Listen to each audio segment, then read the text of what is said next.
Assalamualaikum warahmatullahi wabarakatuh. Iki ngaji santai-santai napa muhasabah.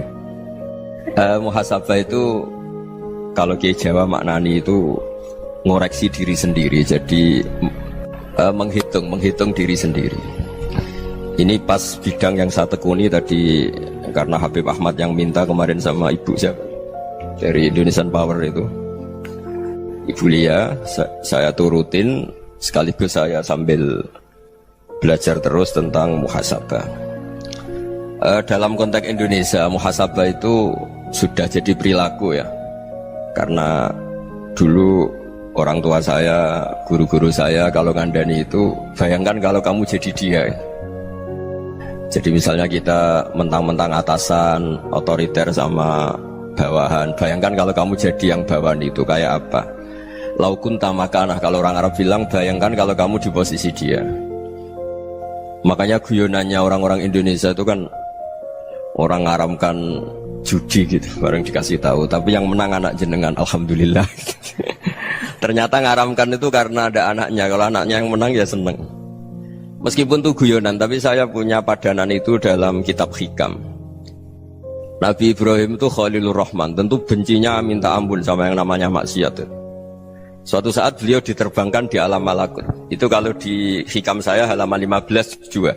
Saya masih ingat betul. Mungkin kalau Anda beda halaman karena beda cetakan. Setelah diterbangkan di alam malakut, diperlihatkan sama Allah. Ada orang pezina, ada orang syaribul khomri, ada orang mabuk, ada orang macam-macam. Allah tanya sama Nabi Ibrahim, bagaimana pendapat kamu Ibrahim tentang mereka yang maksiat? Kata Nabi Ibrahim, ya Allah, habisi saja mereka. Mereka hidup di bumi engkau, makan rezeki engkau, kemudian mereka tidak taat sama engkau. Singkat cerita di fase itu, saya ulang lagi di fase itu, Allah nurutin sampai sekian peristiwa, mungkin 3 atau 4. Sudah, setelah sekian tahun Nabi Ibrahim lupa peristiwa itu, kemudian beliau diminta menyembelih anaknya. Ini versi kitab Hikam.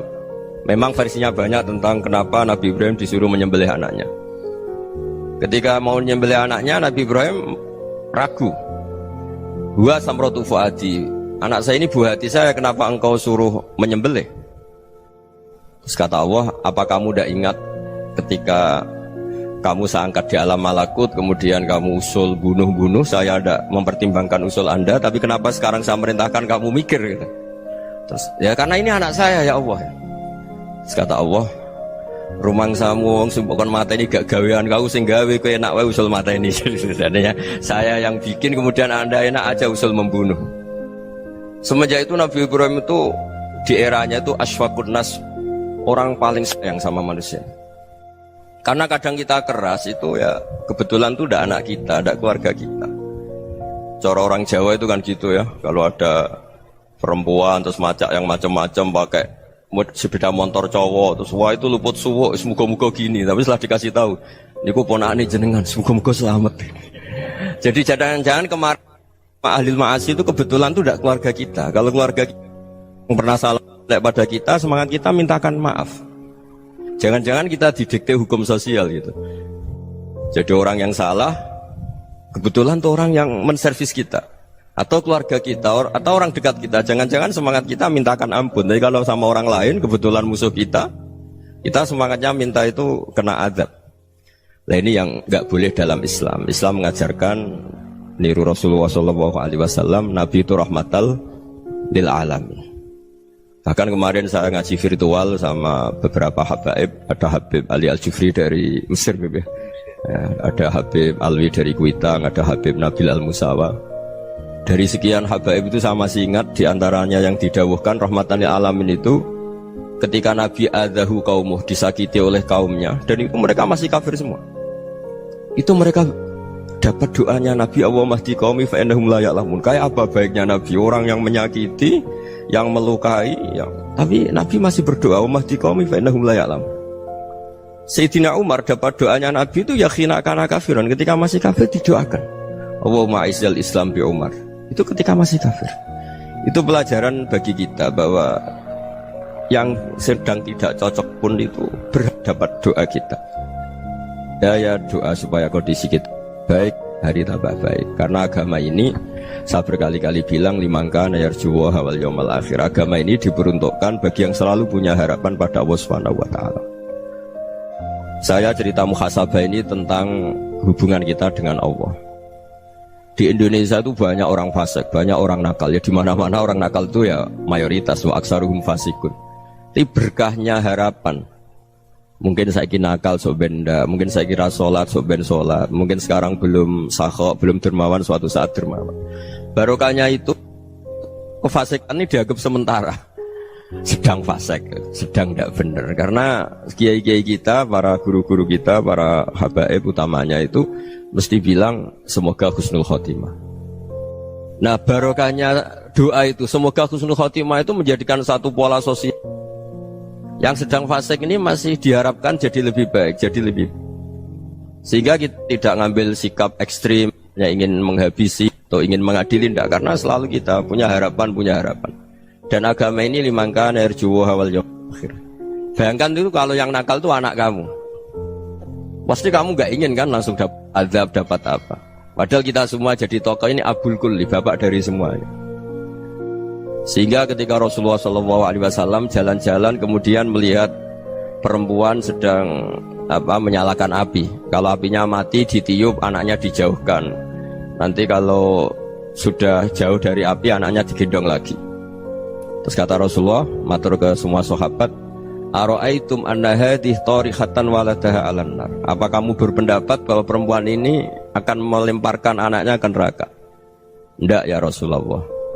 Tidak akan seorang ibu melemparkan anaknya ke api. Terus kata Rasulullah, Allahu arhamu min hadih biwaladiha. Allah lebih rahman, lebih rahim dibanding orang tua ini kepada anaknya. Ini yang harus kita kenalkan terus, kita kampanyakan terus, supaya orang hubungannya dengan Allah itu nyaman, asik. Sehingga dengan demikian selalu ada harapan bahwa yang sedang nakal ini suatu saat tobat. Kita tidak boleh menghukumi pasti begini, pasti gini, itu tidak wilayah kita. Itu juga yang dicontohkan Rasulullah SAW. Secara lahir Nabi itu nggak berkenan sama Wahsy, karena Wahsy itu salahnya salah fatal, karena membunuh ahabban nasi ila Rasulillah, yaitu membunuh Sayyid Hamzah. Jadi ketika Wahsy tobat, Nabi itu nerima tobatnya. Dan ketika beliau dengan basariyahnya agak siap ketemu Wahsy karena harus ingat Sayyid Hamzah, basariyahnya diturutin. Oke, kamu iman, saya turutin, tapi jangan sering ketemu saya. Karena kalau ketemu kamu, saya masih ingat sama paman saya, Sayyid Hamzah. Kita bisa ngelola seperti itu. Kita tidak cocok sama orang, bagaimanapun mereka umat Rasulullah SAW, kita tetap mencintai mereka. Misalnya kalau beda agama, mereka sama-sama orang Indonesia, kita mencintai mereka atas nama warga Indonesia. Tapi kalau misalnya potongannya ora cocok, beda kultur, bawaannya itu mangkelno cara Jawa, ya bisa diilmoni, jangan ketemu. Wong sudah tidak cocok, ingin ketemu nyari solusi, roh ini tok seneng itu kan ya repot gitu. Ya sudah kalau nggak pati cocok ya jangan sering ketemu. Dan itu kita bisa memanage seperti itu tuh bisa. Saya berkali-kali cerita tentang Imam Syafi'i. Kalau dikasih tahu ya Imam Abu Abdillah, panggilannya Imam Syafi'i, tetangga anda ini ternyata banyak yang nggak senang anda. Jawabnya beliau senang. Ya bagus kalau nggak senang saya, ndak utang saya katanya. Jadi gara-gara saman seneng aku ngatur aku ini kan. Dan mungkin saman rasa seneng kan ya enak. Jadi hidup itu dianggap happy. Kalau seneng ya teman silaturahim, kalau nggak seneng ya nggak bakal utang gitu. Baru kayak seneng itu nggak ganggu. Gitu. Jadi dulu itu orang bisa ngelola seneng ndak seneng itu bisa. Karena ada kearifan hubungan dengan Allah Subhanahu wa ta'ala. Hidupnya selesai karena masyghul bi dzikrillah, mereka sibuk dengan Allah. Makanya kata ulama-ulama tasawuf, kamu jangan melihat manusia perilakunya, tapi kamu juga harus ingat yang gerakkan semua itu Allah Subhanahu wa ta'ala. Dengan demikian kita farah, kita senang. Makanya Nabi kalau ngutus Anas bin Malik kemudian enggak kesampaian yang diinginkan karena Anas main, ketika garwa-garwani Nabi agak tersinggung, Nabi andaikan Allah menghendaki yang saya inginkan kesampaian, pasti itu kesampaian. Jadi dianggap kegagalan Anas gak manggil yang dituju Nabi itu ya kersane Allah, ya enteng saja. Sayyidina Ali lebih parah lagi yang dialamin. Itu dalam beliau kalau dipanggil itu gak cepet-cepet ke sana. Ketika ditanya, kenapa kamu tak panggil gak cepet ke saya? Amin tu ukubatak, karena aku tahu kau orang baik itu pemaaf. Jadi makanya orang-orang soleh dulu itu bodoni itu. Makanya sekarang kalau ada orang bodoni itu mesti bidik orang soleh. Kalau orang-orang soleh itu kakean husnudzon lagi sering dibodonin. Abdullah bin Umar itu masyhur itu.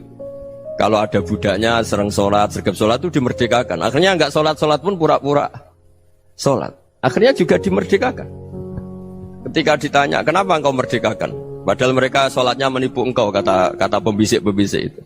Man khoda'ana lillah in khoda'na lah. Dia nipu atas nama Allah, berarti saat tertipu juga atas nama Allah. Enggak masalah dong, semuanya demi Allah Subhanahu wa ta'ala.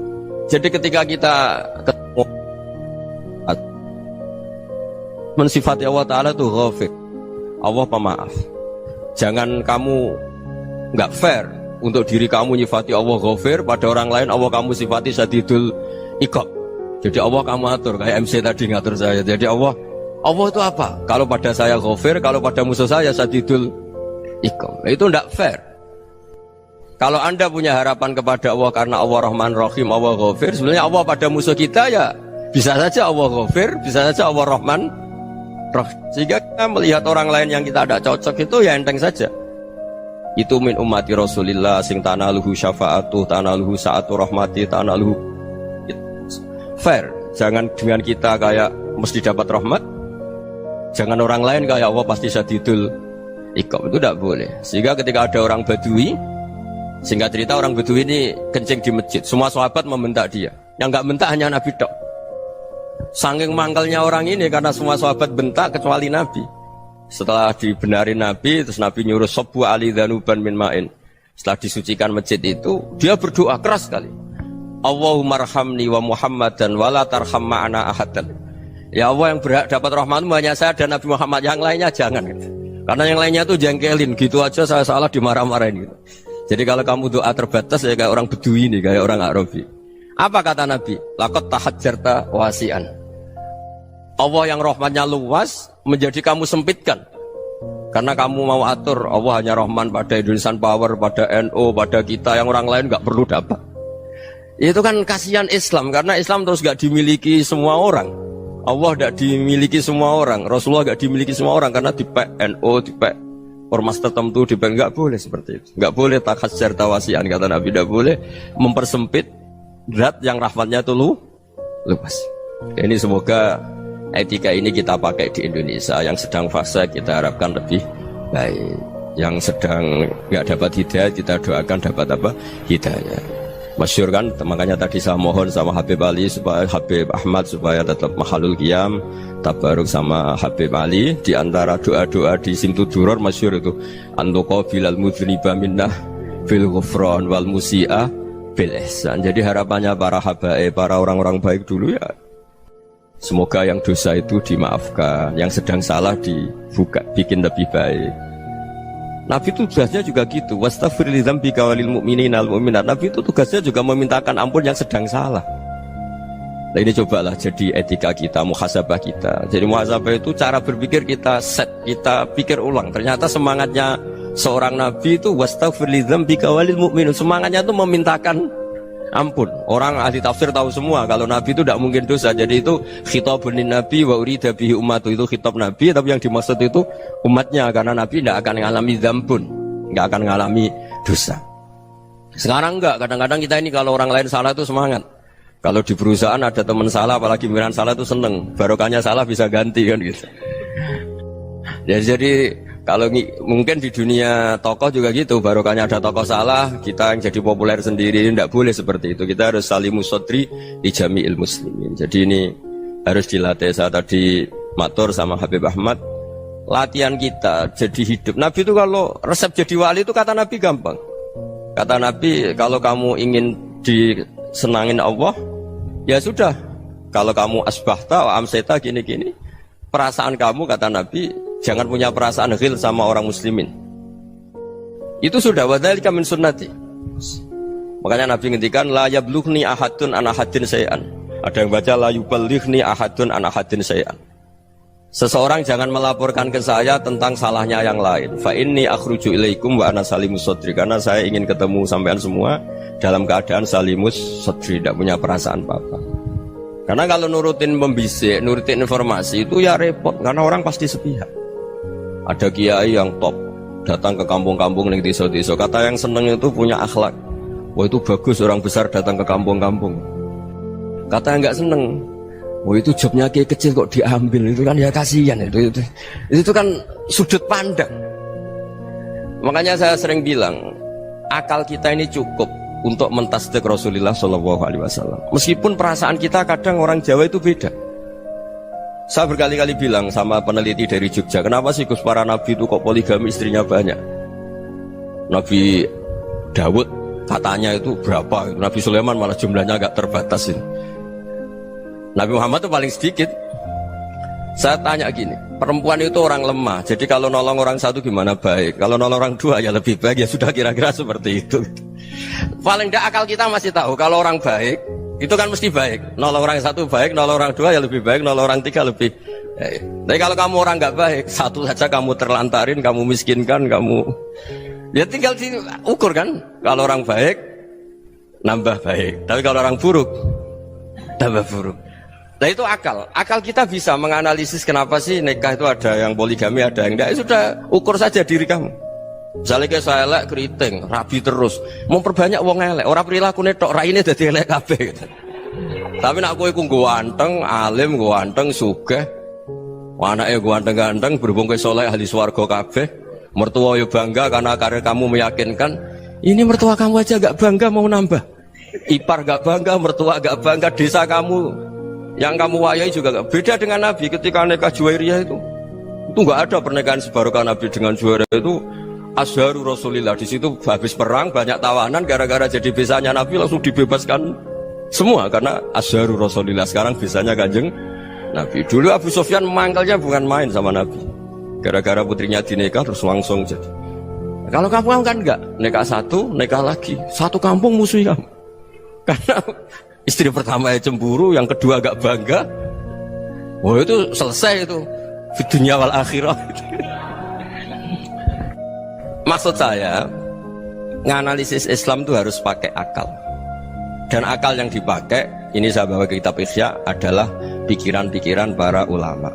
Makanya ketika Imam Ghazali ketika ditanya fakaifa bi muslimin fasikin asawwaha fi jami'i amri, kalau kalian ketemu orang fasik, orang Islam tapi fasik, perilakunya nggak ada yang benar. Kata Imam Ghazali jawabnya lucu, aneh. Ma min muslimin illa wa islamuhu ta'ah. Tidak ada orang Islam kecuali dia mau Islam, membenarkan Allah dan Rasul itu sudah taatnya dia. Kok kamu tidak bisa melihat taatnya dia? Dia pikirannya kan ini pemabuk, ini tukang apa. Tapi kata Imam Ghazali, sebenarnya kamu masih bisa berpikir positif. Ma min muslimin illa wa islamuhu ta'ah. Tidak ada seseorang Islam ketika dia milih Islam itu pasti ada taatnya, yaitu tasdik pada Allah dan tasdik kepada Rasulullah Shallallahu Alaihi Wasallam. Jadi dengan pola seperti itu, maka di antara guru-guru kita yang modern ya di era Mbah Maimun, di sini ada Habib Ahmad, Habib Salim, syair yang sering dibaca beliau adalah ada orang munajat sama Allah. Ini cerita munajat. Itu orang itu ngendikan gini, ana musnibun, ana mukhtiun, ana asi, huwa rahimun, huwa ghafirun, huwa afi. Ya Allah, saya mukhti, saya orang yang salah. Ana mutnib, saya orang yang dosa. Ana asin, saya sering maksiat. Tapi engkau ya Allah, engkau ghafir, pemaaf. Engkau rahim, maha pengasih. Engkau afin, yang mudah memaafkan. Kata orang ini, ya agak kurang ajar, tapi saking senengnya sama Allah. Qobal tuhunna salasatan bisalasat. Ya gini saja ya Allah, sifat engkau diadu dengan sifat saya. Engkau Tuhan, Gusti, nggak boleh kalah gitu. Terus wasatahliban ausofu ausofi, dan engkau pasti pemenangnya gitu. Jadi ada orang rayu Allah dengan cara seperti itu ya ada ya. Saya ini manusia, salah saya banyak. Engkau ampunannya banyak. Engkau Tuhan, Gusti, nggak boleh ampunan Anda, ampunan engkau kalah dengan salah saya. Nggak boleh Tuhan kok kalah. Jadi untuk supaya orang punya harapan gitu. Banyak juga wali-wali yang jadab ketika datang ke makam Rasulullah SAW. Itu kalau dongo ya agak kacau sebetulnya, cara syariat agak kacau. Ya Allah, engkau punya dua pilihan. Jika engkau menjadikan saya soleh, surah habibuk, yang senang kekasihmu, yaitu Rasulullah SAW. Tapi jika engkau menjadikan saya fasik, surah adubuk, yang senang itu setan. Monggo jenengan mau menyenangkan kekasih jenengan, mau menyenangkan musuh jenengan, monggo jenengan bebas kok memilih. Mestinya Allah ya senang menyenangkan kekasihnya. Jadi ya, intinya Allah dipaksa untuk menjadikan dia orang soleh gitu. Jadi kayak kemarin itu Pak Gus siapa yang kesini itu kuliah ke sini itu sama Habib Ahmad. Saya pertama nggak mau, lama-lama Habib Ahmad. Ini gimana Gus? Orang taunya saya dekat jenengan, kalau nggak kasil saya waduh. Ini kayak doanya wali yang tadi. Nggak punya pilihan, nggak ada pilihan ini. Jadi saya mohon muhasabah itu dimulai cara berpikir. Makanya di sini sebetulnya tag ini supaya dapat barokahnya Ihya. Ini kitab yang disenangi para habaib, para ulama. Sebetulnya tag di muhasabah itu redaksinya gini ya, yang lengkap. Hasibu anfusakum qabla an tuhasabu wa zinuha qabla an tuzanu wa tahayya'u lil ardil akbar.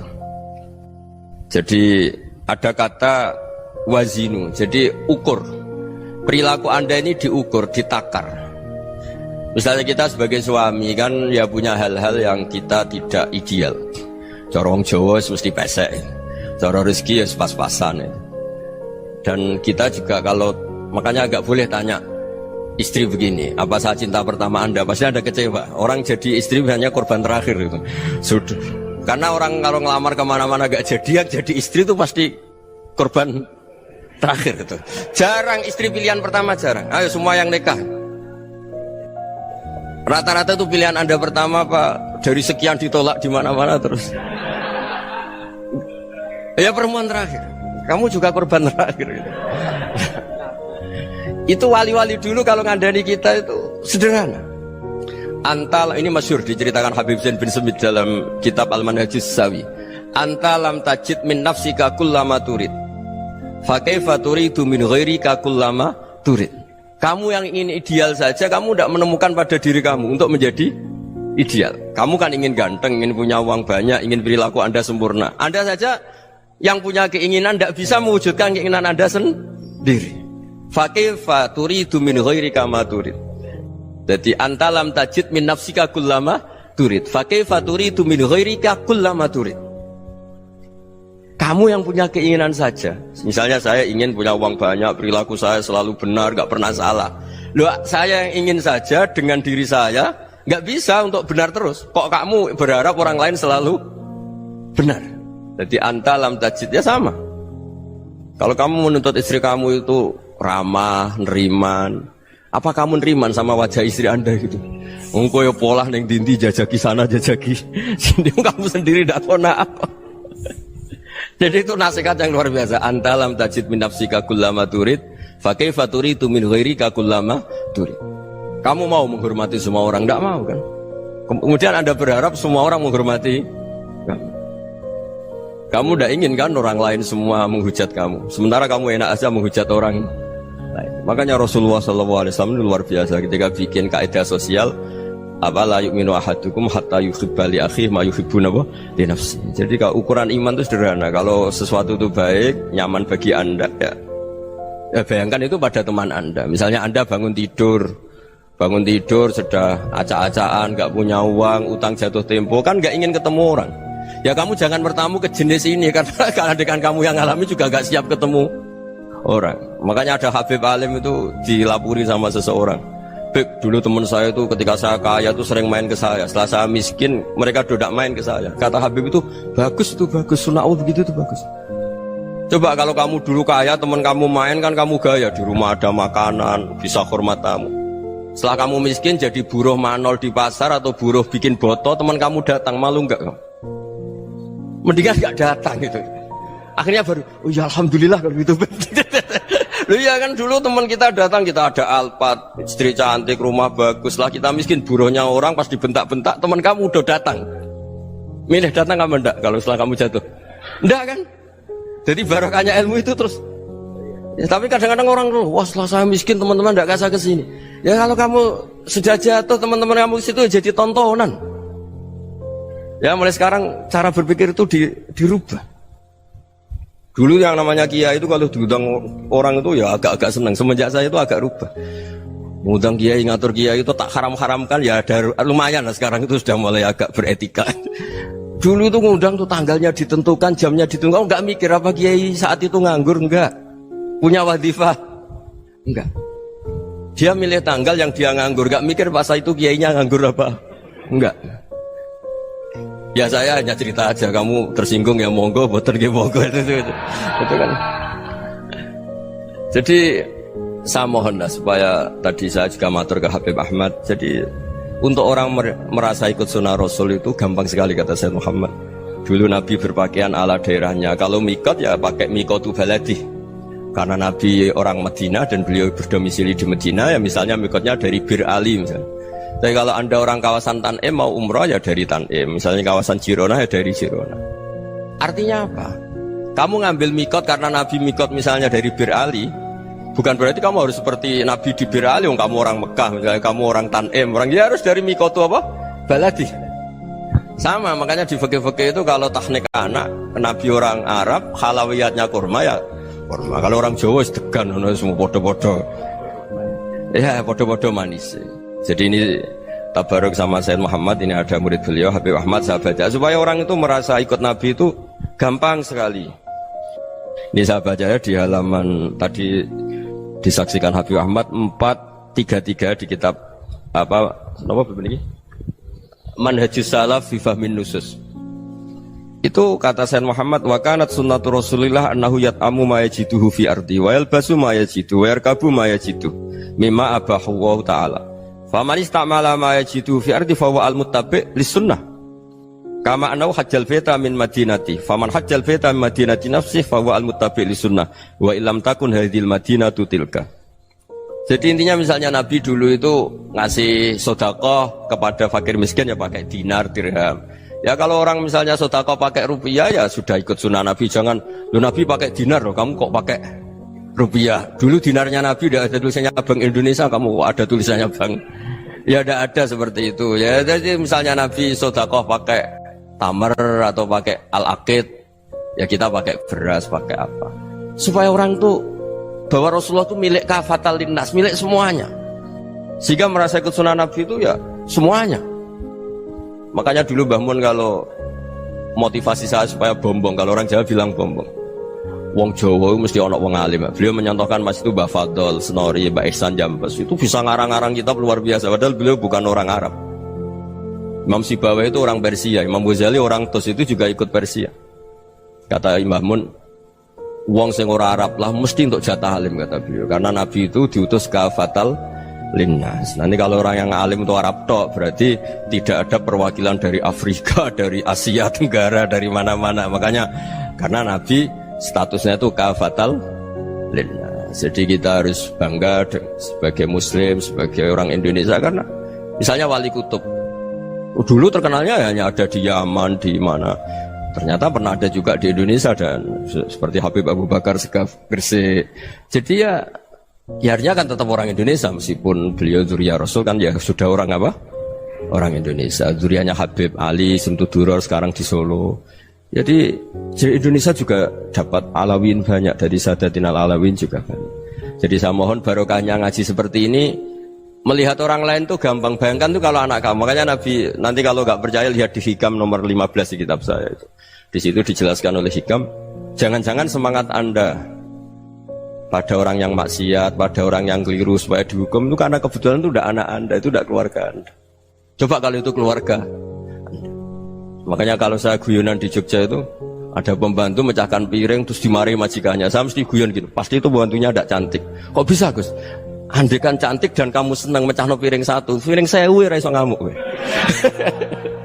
Ternyata ngamuknya tuh karena mecahkan piring apa karena plus tidak cantik? Coba jawab para lelaki ini. Kamu marah sama orang maksiat tuh karena maksiat, karena plus itu udah anak Anda. Bayangkan kalau itu anak Anda. Itu hebatnya Rasulullah SAW. Karena kita yang salah pun kadung umatnya, Nabi tetap ngasih fasilitas syafaati li ahlil kabair min ummati. Kayak apa baiknya Nabi? Tidak ikut maksiat tapi ikut fasilitasi ngasih syafaat. Loh kalau li ahlil ibadah kan wajar. Nabi ketika ini syafaati li ahlil kabair min ummati. Ya karena tadi logika yang dibangun Rasulullah itu logika yang luar biasa. Kita semangat orang lain kena hukuman itu karena kita tidak punya rofah, tidak punya rohmah.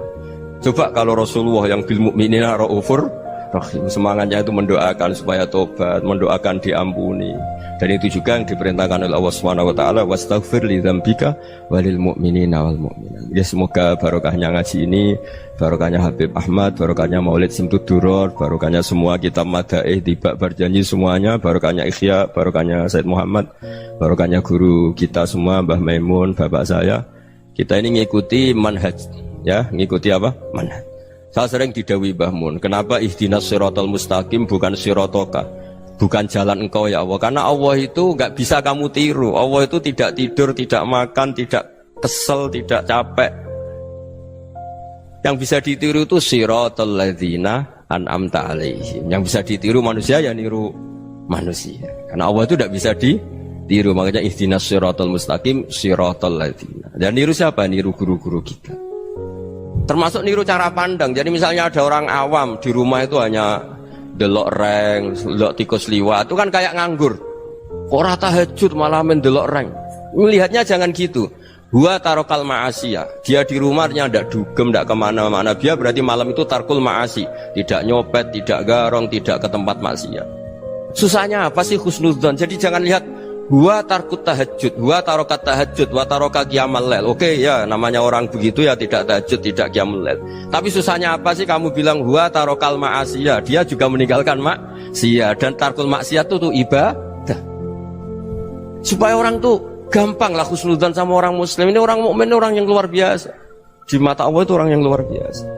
Kayak tadi Imam Ghazali, kalau saya ketemu orang muslim kemudian dia tidak pernah baik, gimana? Kata Imam Ghazali, ma min muslimin illa wa islamuhu ta'ah. Tidak ada orang Islam ketika dia mentasdihkan Allah dan Rasulullah, berarti dia juga punya taat. Ya ini latihan saja, sing iso nglakoni Habib Ahmad kula namung cerita mawon.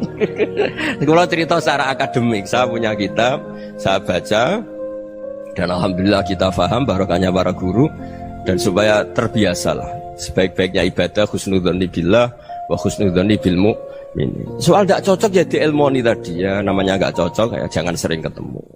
Seperti Rasulullah SAW, beliau karena sangat mencintai Said Hamzah, ketemu orang yang pernah begitu sama Said Hamzah ya beliau secara basyariah tidak siap.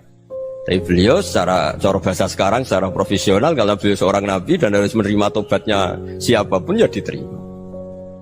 Saya meskipun dengan AB gak cocok karena dia begini-begini sama saya, tapi saya ingat dia sholat, dia baca sholawat, dia mencintai Rasulullah, ya kita hormat.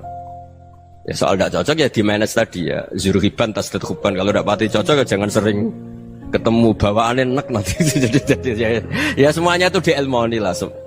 Makanya ngendikane Ma'ruf Al-Qurhi ada yang baca Al-Kharki, mangqala fil yaumi salasa marrat wa marham ummata Muhammad kutiba minal abdal. Karena semangat mencintai siapapun satu hari sering baca marham ummata Muhammad, wa ma aslih ummata Muhammad, wa ma tajawaz an ummati Muhammad, itu mesti kutiba minal abdal. Dia pasti termasuk wali abdal. Maksudnya semangat mencintai ya dilatih lah.